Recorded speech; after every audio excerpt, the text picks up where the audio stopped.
దాడి చేస్తారు. దాడి చేస్తే వాళ్ళని అరెస్ట్ చేస్తే దానిపైన కూడా నిరసన తెలియజేస్తారు. అంటే రాజకీయ పార్టీ అనేది ప్రజలకు ఒక దేవాలయంగా పనిచేసే పార్టీ ఆఫీసులు ఇవి. ఒక చిన్న party office, communist party office ఉన్నా ఎక్కడా ఎవరు దాడి చేయలేదు. నా జీవితంలో నేను చాలాసార్లు చూశాను. 40 సంవత్సరాలుగా రాజకీయ పార్టీ ఆఫీసుల పైన, రాజకీయ పార్టీ నాయకులపైన ఎప్పుడూ దాడి జరగలేదు.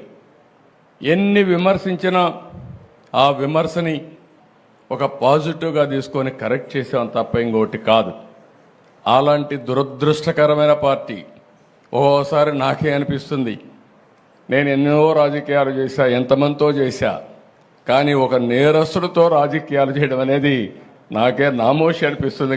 కానీ మీ ప్రజాహితం కోసం నాకు తప్పడం లేదు ఈ యుద్ధం.